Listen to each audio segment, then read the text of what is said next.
Hello, everybody. We are now joined by NBA legend and champion, three-time All-Star, one of the greatest basketball players ever in the NBA and in college hoops, Mr. Rip Hamilton. Welcome back to Manila, sir. Thanks for having me. Happy to be here. How does it feel to be back after quite a few years? You know what? It's cool. I mean, I was excited to come back. Long flight, 16 hours, but sometimes when you're excited to come to a place, the flight seems so much shorter. So happy to be here. Do you just knock out in the plane, or do you watch movies? What do you do in that You 16-hour know what? flight? It's a good question. One, I'm able to catch up on emails. Two, with kids, younger kids now, them being into basketball, being into sports, not a whole lot of time to sit at home and watch like Netflix and stuff Right. like that. So caught up on a lot of my Netflix shows.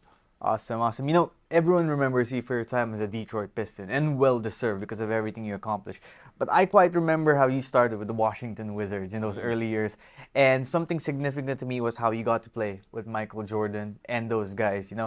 What's it like being teammates with MJ? I'm just curious. You know what? As a dream of mine, as a kid, I always dreamed about getting the opportunity to play against Michael Jordan, right? So to get the opportunity to play with him Right. was absolutely amazing. I mean, to get an opportunity to practice with him each and every day. I mean, I couldn't ask for a better story than that, right? So I'm able to, a guy that I idolized my whole life, now I get the opportunity to be in practice with him, ask him questions, get tips, get advice. And he played my position, the shooting guard. So it was amazing, man. Like that was a very instrumental part in my journey. When I win a championship, I don't win a championship unless I get them little nuggets from Michael Jordan in my early days playing in Washington. Did he trash talk as much as people said he did? Yes, but that's a part of the game, though. I Right. trash talk too, and when you're competitive and you want to compete, especially against the best, that's all a part of the game. So 2004, you win your championship with Detroit. Entering that series, many people think, okay, it's going to be a Lakers victory, right? Because of the super team they had back then. And you guys, not only did you beat them in 5 games. At what point did you Pistons know we are just better than these Lakers? Before the series even started. Really? Why so? Because we felt as though we were a really good team, especially early in the season. Me and Chauncey felt as though that we were the best backcourt in the league, but we were missing a piece, right? And once we added Rasheed Wallace to our group, then we knew it was game over because we knew we needed another guy there, especially in a post that could demand a double team. And Rasheed was that guy for us. So coming into that series, we just felt as though that even though they had a great team, and again, four Hall of Famers on that team, we just felt as though we were the better team. We were locked in. We knew that if we can go to LA and get one game, we should have got both of them. But if we can get one, it's no way that they were going to beat us, especially on our home court in Detroit. You guys made it far into the playoffs so many other seasons, right? Eastern Conference Finals year after year.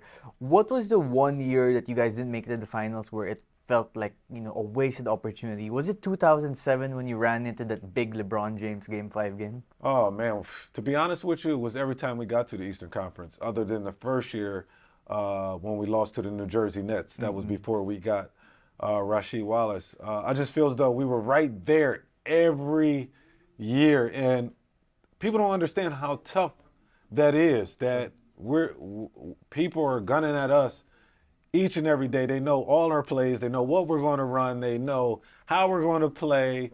They know our rotations, and we were still there.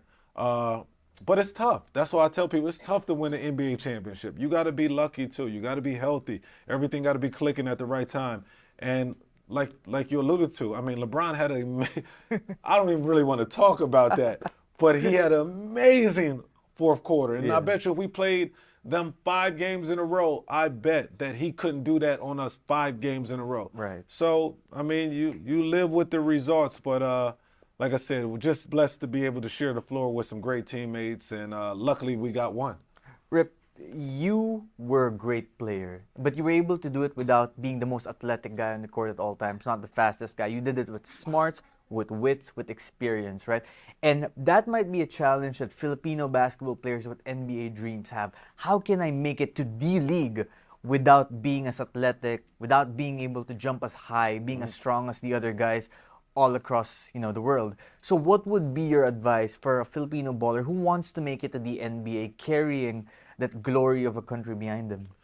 The advice I would give them is basketball is played from the shoulders up. Mm.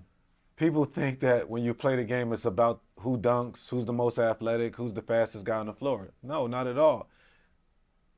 In my opinion, is yes, that has a part to do with it, but it's the ones that have a high level of basketball IQ. It's the one that understand the fundamentals of the game. I think fundamentals is a lost art in our game today because now people are looking for the wow factor. Oh, he walked in the room. He's 6'10". Oh, he can put his elbow on the rim, but can he play? Do he understand how to, get a shot? Do he understands how to play with four other guys on the floor? If he's a point guard, do he know how to set his teammates up on the floor?